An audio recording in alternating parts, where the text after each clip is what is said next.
on se retrouve pour un nouvel épisode de notre podcast Pause Café. On a quand même eu 2 semaines de pause parce qu'on est parti aux vacances au Mexique, mais on revient en force avec plein d'idées et de podcasts. Donc aujourd'hui, on va faire un épisode sur le voyage de manière générale, mais on va essayer d'approfondir les thèmes de changement de soi et de la nouvelle vision du voyage. On pense que c'était quand même une bonne idée d'aborder ce sujet parce que déjà ça nous touche vraiment quotidiennement et en plus c'est quand même un sujet qui parle à tout le monde et qui fait rêver tout le monde, du coup c'est quand même cool. Ouais, on s'est dit que c'était peut-être sympa d'écouter ça dans le RER ou dans la voiture en allant au travail, pendant que nous sommes en Équateur. Après il faut quand même relativiser, notre retour de vacances n'a pas été facile. Ouais, on a eu beaucoup de mal à se remettre dans le rythme, mais là on est reparti de plus belle, donc on est contente. Et du coup, je pense que on peut commencer ce podcast en parlant de la nouvelle manière de voyager. Oui, de la nouvelle manière de voyager. Déjà, parler du fait qu'avec Anna, on a quand même passé mutuellement 1 an à l'étranger. À vivre, ouais. Dans des continents différents. Ouais. Donc, ce qui est quand même très gros et qui est quand même très long. Un voyage très enrichissant et... le fait de vivre à un endroit, c'est totalement différent que de partir en vacances pour une durée assez courte. C'est plus... ça, on en reviendra plus tard dans le podcast. On y reviendra plus tard, mais c'est plus la même vision, quoi. Globalement. Et puis, je pense qu'on peut aussi parler du fait que on a quand même le contraste entre l'échange universitaire qu'on a vécu, donc Anna au Chili et moi au Brésil, où vraiment, c'est un peu la fast life, où on fait des voyages de fou tout le temps. On sort tout le temps.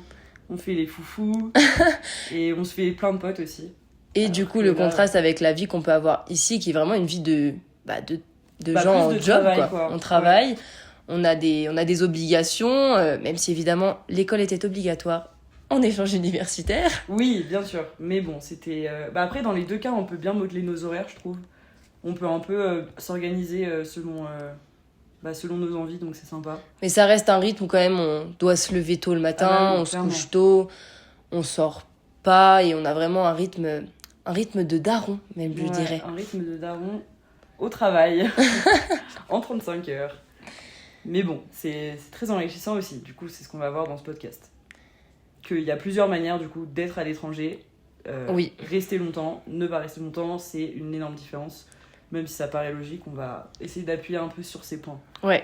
Donc du coup, on peut commencer, je pense, par parler de la différence entre voyage de court terme et peut-être le voyage de long terme qui, en fait, je pense pour nous, n'est même plus un voyage en soi. Non, une installation. Une installation. Et du coup, on a le voyage de court terme, on a quand même pas mal d'amis dans d'autres cadres d'études qui partent 3 semaines, ou nos parents qui ont que 3 semaines de vacances par an, où c'est beaucoup de beaucoup d'émotions intenses, beaucoup de... on vit les choses à fond, quoi, parce qu'on y a le droit très peu, et le voyage, c'est un luxe et une chance. Oui, et là, c'est un moment où, vu que tu te poses pas, t'as pas de routine spécifique. Et du coup, tous les jours, comme tu l'as dit, t'as un nouveau waouh, parce que tu découvres un nouveau truc, tu fais une nouvelle activité. Alors que du coup, quand tu t'installes pendant 6 mois, sauf dans le cadre du coup d'un échange, mais dans le cadre d'un travail, c'est apprendre à vivre dans un nouvel endroit, et c'est totalement différent. Oui, et même, t'as pas forcément, dans un cadre où tu travailles régulièrement tous les jours, t'as pas forcément l'énergie de t'organiser des bêtes de voyage. Ça va ensemble.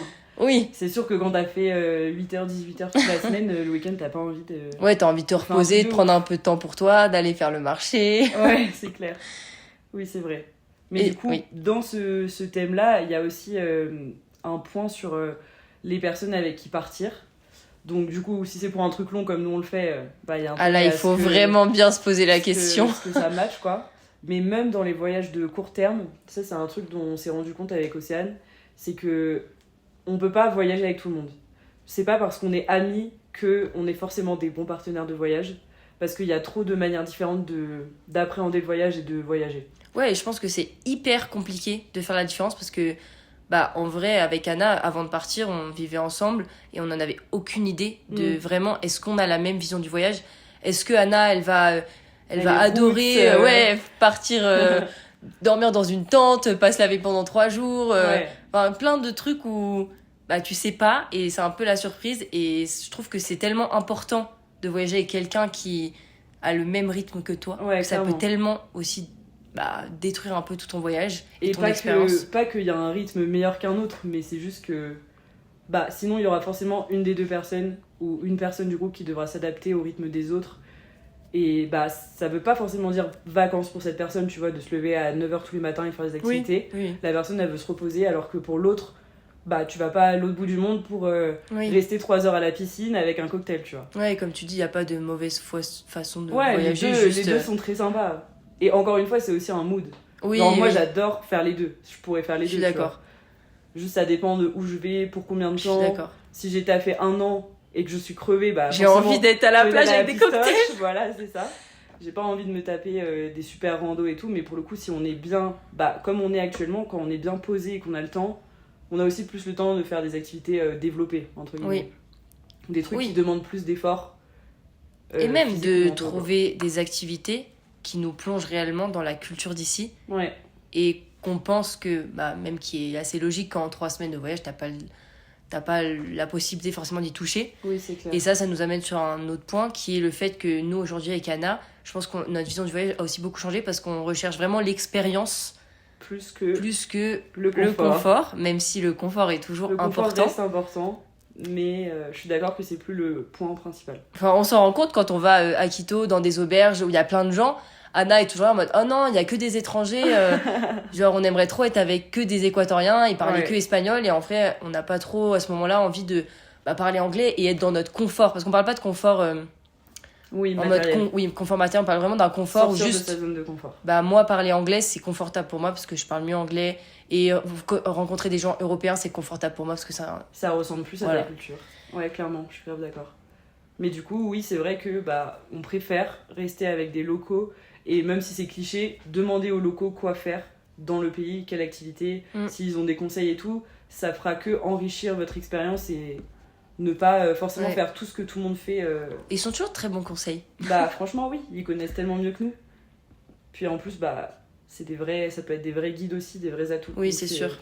C'est vraiment sympa. Après, ça fait très cliché, mais bon. Toujours, enfin, on n'apprendra jamais mieux qu'avec les locaux, quoi.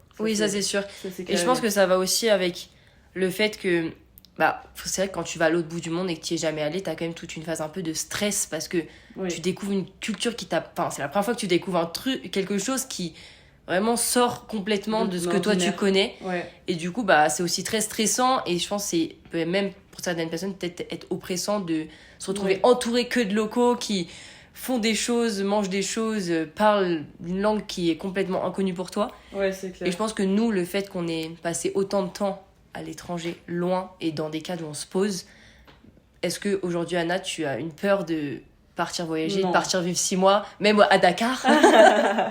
Petite dédicace. Oui, parce qu'Anna a une proposition de stage à Dakar.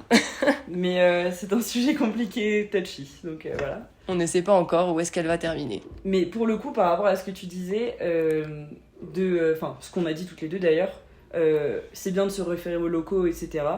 Il y a quand même un point qui fait que moi, dans ma manière de voyager, j'aurai toujours besoin des Français. Oui. C'est les groupes Facebook. Ah oui. Les Français en Équateur, ça, c'est un vrai point. Au Chili. Déjà, c'est une folie. Moi, c'est Anna qui m'a fait découvrir ça, je connaissais pas du tout. Les Français sont présents partout dans le monde, c'est une folie. Il y a des groupes Facebook pour tous les pays et ils sont pleins.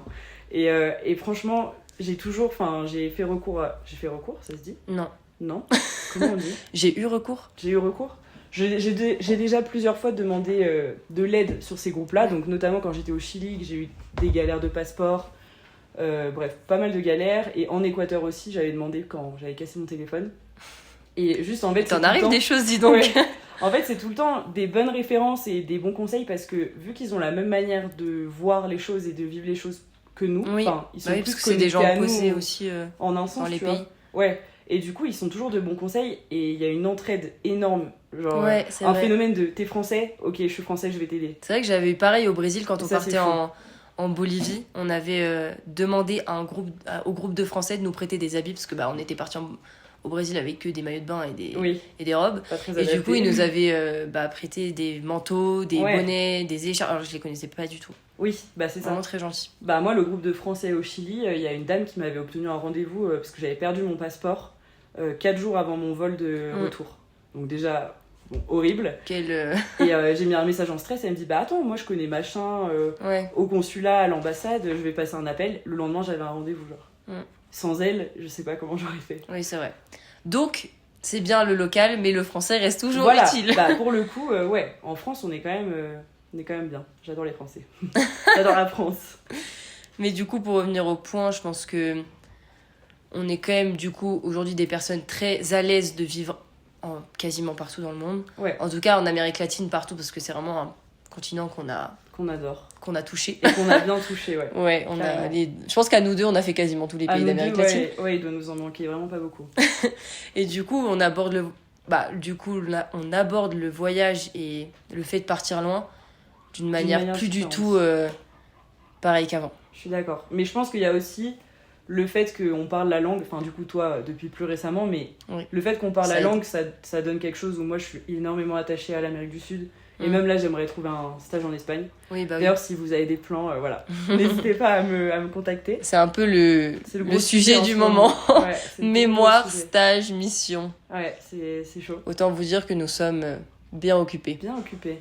Mais tout ça pour dire que, pour le coup, si tu m'emmenais 6 mois en Allemagne, je serais vraiment beaucoup moins à l'aise. Oui. Alors que c'est moins loin et c'est plus proche de ma culture que, je sais pas, en Argentine, tu vois. Oui, mais je pense pas que tu serais... T'aurais peur de partir, du coup, par peur de partir. Non. T'aurais juste peur de partir parce que ça va sortir encore dans ta zone d'inconfort.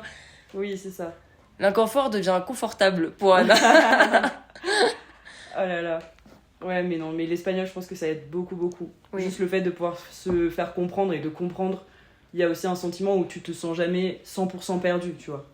Et ça reste une langue qui est tellement proche du français. Enfin, moi, pour avoir passé quand même 6 mois au Brésil, où j'ai touché à cette langue, j'ai essayé. Au portugais, tu veux dire Oui. Ouais. Au Brésil, oui, portugais.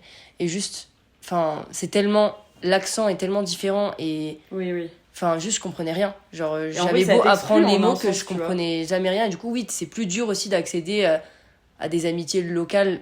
Enfin, on en avait, mais on en avait peu. Oui, bah, et clairement. c'est des gens qui, eux, faisaient l'effort de nous parler anglais parce que le portugais, c'était inaccessible en vrai. Ouais, je comprends. Mais je suis déjà partie en vacances dans des endroits où je maîtrisais zéro la langue et je me sens moins à l'aise du coup. Oui, bah oui, je comprends. Mais il y a même surtout les pays tu peux plus te sentir perdu, je pense. Ouais, c'est chaud.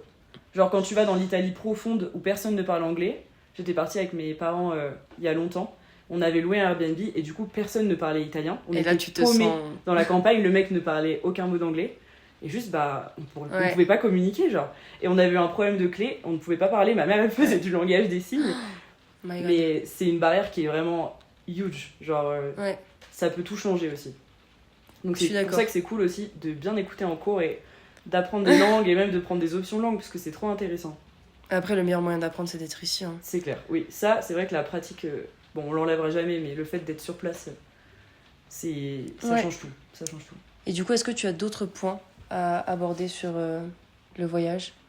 Ouais, alors j'ai un point un peu moins fun, mais j'aimerais savoir si les gens sont d'accord avec moi. Parce que j'en ai déjà parlé avec ma sœur et un peu avec toi aussi, Océane. Je t'écoute avec attention. Avec beaucoup d'attention. C'est le fait de voir... Bon, ça va être dur de structurer ma pensée. Alors, le fait de voir sur les réseaux sociaux des endroits de voyage, par exemple, je pense notamment du coup aux États-Unis. Oui. Bali aussi. Et à Bali, ouais. À Bali, carrément. Bon, après, on est dans un cercle de personnes qui fait que le schéma que je vais expliquer est possible. Après, oui. On est dans un cercle assez privilégié quand même de personnes. Qui voyagent beaucoup. Voilà. Mais autour de nous, en tout cas, il y a énormément de gens qui vont dans ces 2 endroits particulièrement. Oui. Et même d'ailleurs des influenceurs. Mais il y a eu une énorme mode autour de Bali depuis 3 ans, je pense. Une vraie mode. Et du coup, sur les réseaux sociaux, on fait que voir des photos, donc des mêmes endroits tout le temps. Enfin, ça a l'air magnifique, hein, vraiment. J'aimerais beaucoup aller à Bali. Mais le fait de voir autant de fois ce type de paysage et des endroits un peu touristiques et tout, j'ai l'impression de déjà connaître. Et d'y être déjà allé. Voilà. Et donc, c'est super triste parce que Bali, ça a toujours été une destination que je voulais faire. Et maintenant, depuis, comme tu dis, 2-3 ans, genre, j'ai plus envie d'y aller parce que j'ai l'impression d'y être allée. Et je sais qu'en arrivant, je vais pas avoir les waouh que j'aurais dû avoir parce que tu as déjà vu et qu'en plus en photo, ça rend toujours... Pas toujours, mais oui. Il y a quand même une grande part de...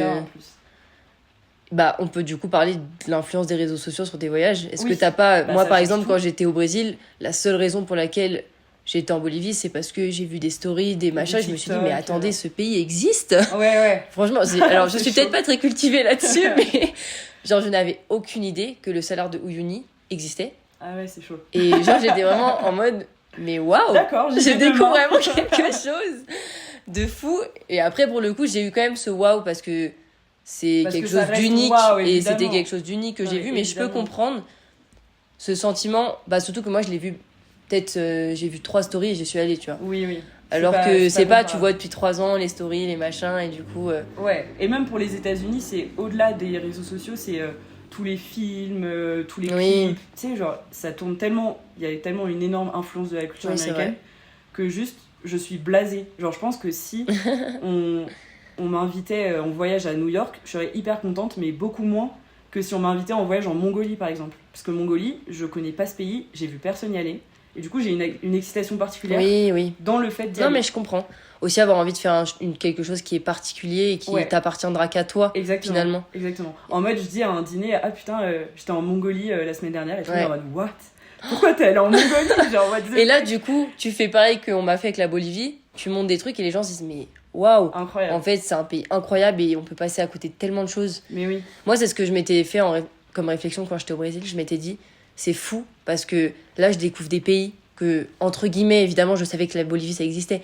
Oui, mais entre guillemets. Parce que les listeners, ils vont avoir peur là. Parce que, je disais, que des pays que je soupçonnais, entre guillemets, pas la beauté.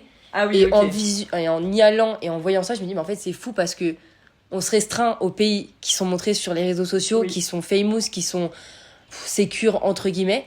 Mais en fait, genre, tous les pays ont leur beauté, tous les pays, il y a des trucs de fou à voir. Et genre, je trouve ça fou et je trouve ça fou qu'on ait un monde aussi grand et que potentiellement on verra jamais tout, tu vois. Ah bah c'est sûr qu'on verra jamais tout. Oui, mais c'est fou, tu vois. Oui, c'est dingue de se dire ça et je suis grave d'accord avec toi sur le fait de se limiter. Et c'est se limiter au niveau de la tête. Juste se dire, je connais un collègue qui a fait ça, ça avait l'air cool. Mais c'est sûr. Donc je sais, c'est ça. Parce que t'es sûr que du coup c'est bien. Good et du coup j'y vais. T'as pas de risque à prendre en faisant ce choix de voyage parce que tu sais que ça a été bien par quelqu'un d'autre. Ouais, et je comprends aussi parce que du coup, quand tu travailles comme un fou, t'as pas forcément le temps d'aller chercher à droite à gauche quel endroit est bien. Tu sais que ça c'est safe et que c'est cool, c'est dans ton budget, bam, t'y vas. Tu vois, un exemple, j'ai une amie, du coup je vais lui faire une petite dédicace, qui est allée avec ses parents cet été dans des pays, franchement, de moi-même, je n'y aurais pas mis un pied. Genre Kyrgyzstan, Ouzbékistan, un truc comme ça. Oui. Et franchement, quand elle nous a annoncé qu'elle partait, elle s'est dit, ah ouais et tout. Ah bon ? Pourquoi ? Pourquoi tu vas pas à New York ? Pourquoi pas ? Et en fait, ils sont grave sortis de leur zone de confort en allant dans un pays complètement... moi je connais personne qui allait là-bas. Ouais. Et franchement, ça avait l'air magique. Ils ont vécu du coup leur propre expérience sans avoir aucun a priori ou idée sur le pays d'autres gens. Parce que c'est ça le truc aussi, quand toi tu me recommandes, va à la réserve de machin, c'était incroyable, le meilleur truc de ma vie, t'y vas et... Il y a rien. Mais potentiellement, du coup, toi t'es déçu parce que t'as une attente haute aussi, vu que les autres vivent quelque chose de haut. Oui, et en plus, du coup, le fait aussi de beaucoup voyager fait que potentiellement, parfois, tu vois moins la chose comme un waouh parce que t'as tellement... Ça, c'est un point, ça. Ouais, c'est pas du tout pour paraître hautaine, privilégié, tout ce qu'on dit, mais... Enfin, on n'est pas du tout blasé des voyages, on adore ça. Non, pas du tout, on adore. On repartirait pas à l'autre bout du monde si on n'aimait pas ça. Clairement. Mais ce qu'on veut dire par là, c'est que plus on voit de choses belles, moins on peut avoir le waouh. Et c'est parce qu'on s'habitue à avoir des trucs. Oui, et on s'épanouit moins devant. C'est comme les sudistes qui vivent au bord de la mer.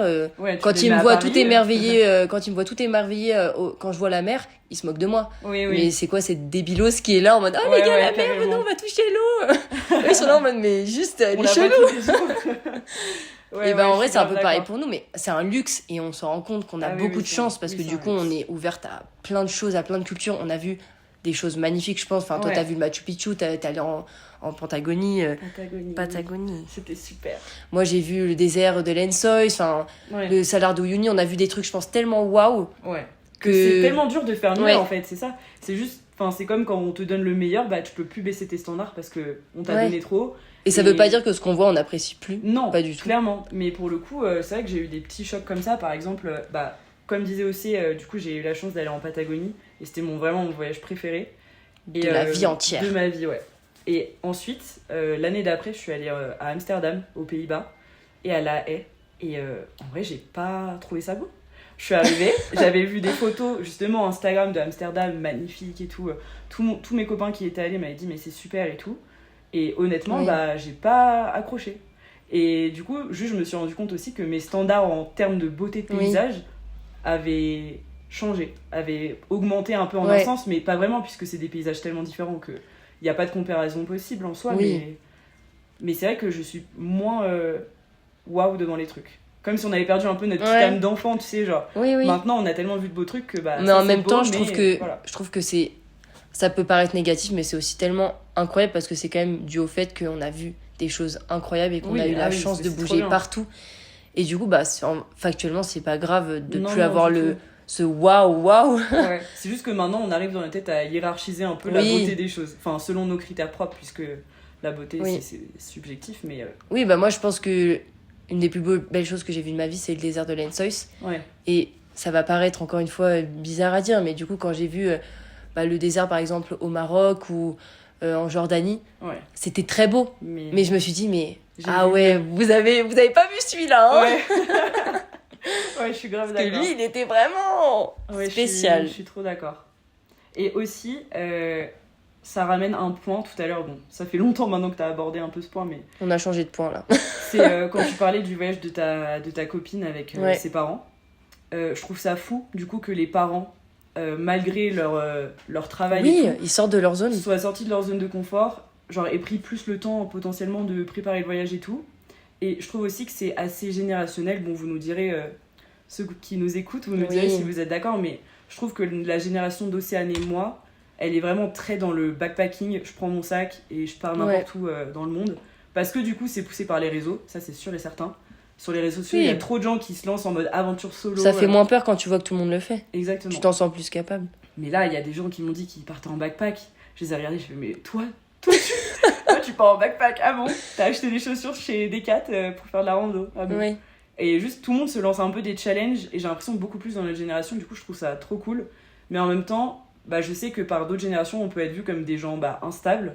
Parce que juste, même ne serait-ce qu'au niveau du travail, on a envie de travailler, d'avoir un CDD, ensuite de repartir en vacances, en voyage, de revenir, de repartir juste, alors que c'est pas possible. Ça avec le fait que, surtout nous, on a vu quand même des belles choses, on a vécu des très très belles années d'études, et quand tu vis des choses comme ça, à quelle heure tu te dis, ok, là je vais aller m'enfermer dans un taf, derrière un bureau, et puis je vais entre guillemets peut-être pas kiffer ce que je fais pour de l'argent, pour de l'argent parce que j'aurai un bon salaire. Mais c'est comme ça que la vie doit se passer. Attendez, quand t'as touché à des trucs que nous on a vu, qu'on a vécu, c'est exactement ça. Tu peux pas.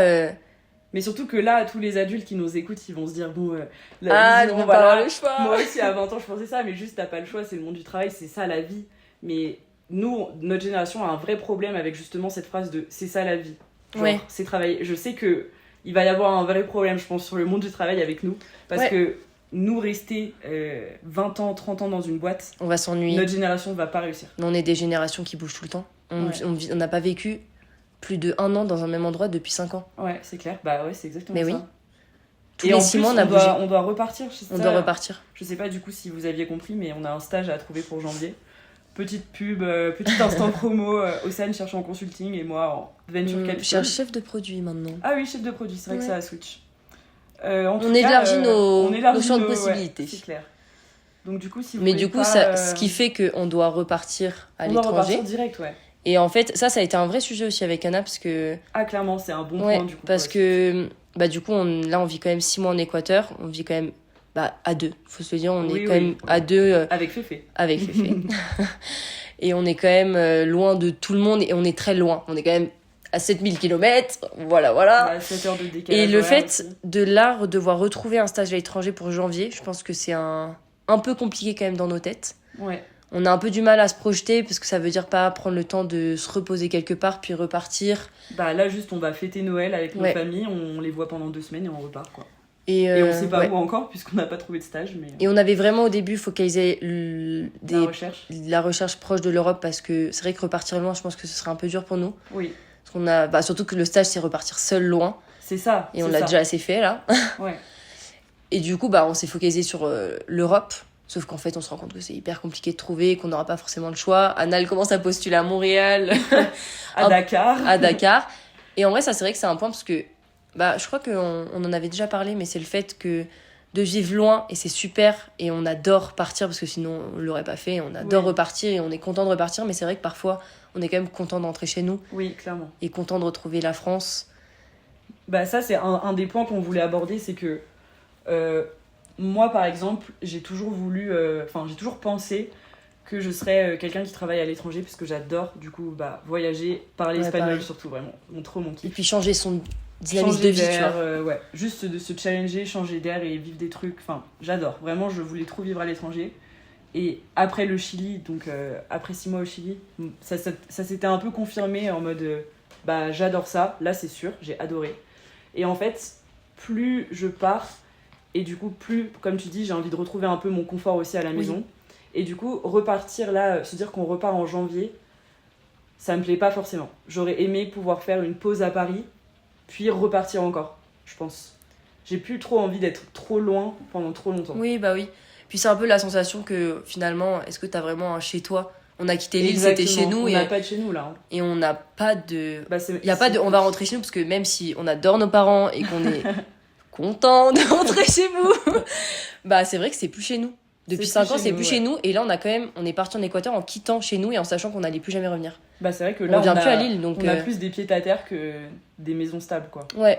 Après, toi, c'est quand même la maison de ton enfance et tout, donc ça change, t'as quand même un attachement particulier, alors que moi, oui, c'est des nouvelles maisons. Oui, ce qui est encore moins chez toi, du coup. Voilà, j'ai vraiment pas de... Mais je pense que ça joue à ce point-là, c'est juste que je pense qu'on a envie de retrouver un chez nous, quelque part. C'est ça. Que ce soit en Espagne ou n'importe où, mais juste le fait de te dire, ok, là c'est chez moi et je reviendrai. Je vais partir, mais je vais revenir. Oui, je suis grave d'accord. Parce que si tu savais que t'allais rester 5 ans en Espagne, ce serait pas pareil. Non. Là, tu sais que tu vas refaire 6 mois et que tu vas rebouger autre part. Et c'est un renouvellement de vie tout le temps. Et c'est trop bien, mais ça peut aussi être un peu épuisant parfois de pas savoir que tu poseras jamais tes fesses plus de 5 mois dans un endroit, c'est quand même. Oui. Surtout qu'on adore le fait d'être challengé et de changer de routine tout le temps. Le plus possible, en vrai, c'est super. Mais le problème, c'est qu'on rate quand même des moments de vie avec nos proches. Oui. Qui font que... Enfin, là, je rentre, je repars. Si jamais je repars comme... Tu continues à rater. Enfin, imagine en Afrique, en Asie, je rate tout, ouais. J'ai peur qu'à un moment, on m'annonce des mauvaises nouvelles et que je sois super loin. Genre, ou alors que quelqu'un se marie et que moi, je sois en Tanzanie. Enfin, qu'est-ce que je fais, tu vois? Puis même... un peu complexe. Ouais. Et oui, je pense que ça peut aussi aborder le fait que... être loin, tu... a du coup des liens différents avec tes proches, tes amis. Même si nous on était que à Lille, on n'était quand même pas à Paris depuis longtemps. Oui, c'est ça. Et même les gens du coup de Lille là qu'on quitte, c'est un peu un challenge de relations sociales aussi, à se dire ok. Qui vais-je garder? Les Hunger Games commencent. Ouais. Et moi je suis quand même quelqu'un de très attaché à mes proches et du coup je pense que c'est aussi une grosse raison qui fait que j'ai envie de rentrer en France parce que j'ai besoin de faire partie de la vie des gens que j'aime et j'ai pas forcément envie de tout le temps recommencer des nouveaux amis. Et... Je comprends. Après, Océane, elle est hyper dans le contact, dans le fait de bien garder contact. Ouais. Ça, c'est quand même une qualité que t'as, qui est bien quand t'es quelqu'un comme toi qui voyage pas mal. Oui, mais après, du coup, ça me crée aussi le syndrome quand je suis loin, je peux vivre pas trop mon moment présent et je vis avec. Ah oui, tu vois ce que je veux dire que t'as laissé. Ouais. Parce que genre ça me fait je suis trop contente de partir et j'adore ce que je vis, mais en même temps ça me fait mal de me dire que toutes mes meilleurs potes même d'enfance elles vivent des trucs et juste je les partage pas. Je fais plus partie de leur vie, tu vois. Je suis totalement d'accord. Moi en vrai j'arrive plus quand même à me détacher des trucs comme ça, mais bon. Mais c'est vrai que les moments de retrouvailles aussi sont tellement bien que parfois je me dis que ça vaut le coup de partir. Oui, c'est vrai, c'est toujours plus fort et fusionnel. Oui, c'est tout le temps des moments cool que tu vis. Et du coup, qu'est-ce que tu penses que l'Équateur ou tous ces voyages ont changé sur toi? Je pense de manière perso. Ouais. Je pense que ça m'a fait grandir, ça c'est sûr. Prendre en maturité, en responsabilité. Bon, après, en autonomie. Ouais, en arrivant à Lille, déjà c'était un challenge parce qu'on a vécu toute seule. Mais là, c'est vrai que ici, ok, on appelle nos parents parfois pour queener un peu, mais factuellement. Non, je peux queener, mais on sait très bien qu'ils sont à 7000 km, ils peuvent pas m'aider. Donc... Oui, c'est vrai. Juste, on est super autonome. Ouais. Ça, c'est vrai. Autre point, ça a développé notre patience, je pense. Oula, moi j'y travaille encore. Ah ouais. Pour ceux qui me connaissent, ça fait pas partie de mes qualités principales, mais on y travaille. C'est plus compliqué. Mais c'est vrai que quand même, ça m'a apaisé. Parce que je suis quand même quelqu'un de très... speed. Ouais, très très speed, qui a du mal à se poser. Qui a du mal à... mon corps me le rappelle souvent, tu vois, en mode « Oula, madame, assieds-toi, prends un thé et prends du sucre. Voilà, calme-toi. Du coup, je pense que ça nous a quand même beaucoup apaisé parce qu'on a quand même adapté notre rythme de vie au rythme d'ici qui est très, très différent de la France. Ouais, clairement. Qui a un rythme chill, mais comme on vous l'avait déjà un peu dit. Et du coup, ça nous laisse du temps pour faire des choses qu'on n'aurait jamais fait. Mais ça, on l'abordera dans un autre épisode. Ouais. Mais on va dédier un épisode à notre apaisement et le fait de s'être autant recentré sur nous et d'avoir pris le temps pour nous. Ouais, parce que pour le coup, ça va aussi sonner très cliché, mais on est devenus des nouvelles femmes en vrai. Ouais, moi ça m'a fait du bien, je pense. On a vraiment changé et je trouve cool. Ouais, et je trouve que c'est le parfait tremplin pour entre le monde de l'étude, enfin de l'université, et le monde du travail, parce que je pense que si en sortant de l'ISEG-là, t'étais rentré en stage, tu fais une dépression. Oui. Tu fais une dépression. Il fallait une transition. C'est ce qui d'ailleurs, toi, c'était un peu passé quand t'avais fait ton stage. Ah oui. Juste, tu peux pas passer d'un rythme où tu fais la fête, tu vois des gens tout le temps, t'es speed, tu fais plein de trucs différents, tu vas à l'école, tu vas boire des verres, tu fais un projet là, tu montes Impulso, enfin tu vois, on a quand même un nombre de trucs qu'on gère en parallèle fou. Tu te retrouves à juste te lever le matin, aller au travail, certes faire des missions intéressantes, mais c'est un rythme circulaire. Et nous... Oui, et c'était pas forcément intéressant en plus. Vraiment du coup, je pense que c'est bien, parce que là, ça a été pas toujours facile de s'apaiser comme ça, mais de rentrer plus dans une routine viable sur 50 ans, quoi. Et surtout, comme nous disait Louis Elie, donc un des fondateurs de Impulso, genre c'est une des seules fois dans notre vie où on aura le temps de prendre le temps. Genre de faire une vraie parenthèse dans notre vie et juste se dire, en vrai, qu'est-ce que j'aime vraiment ? Qu'est-ce que je pourrais faire ? Là, Océane, par exemple, tout à l'heure, un truc tout bête, mais là, on cherche des stages. Bon, je pense que vous l'aurez compris, je l'ai dit 10 fois. Elle est obsesse. Mais on est vraiment obsédés en ce moment. Et juste là, Océane, elle s'est posée et elle s'est dit, qu'est-ce que j'aime ? Dans quel secteur j'ai envie de travailler ? Alors que ça fait des mois qu'on postule à des stages. Et c'est que maintenant qu'elle se pose, mais du coup, elle a pris le temps de se dire, juste là, pourquoi je fais ça ? Je cherche une réponse à mon problème.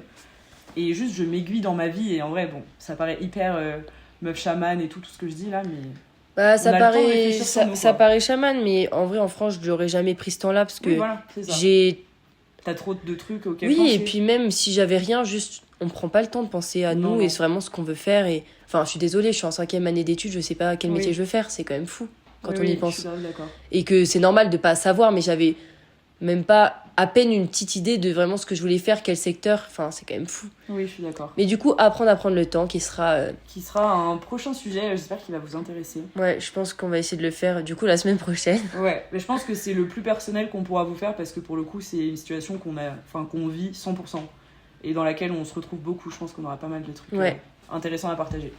Et du coup, sur ces bonnes paroles... On va vous embrasser. Et on vous souhaite une bonne journée. Et on se retrouve la semaine prochaine, parce que là c'est bon, on a repris le rythme, on a repris le cap du travail. Et voilà. Oui, on vous fait des gros bisous. On espère que tout se passe bien et à la semaine prochaine. Bisous.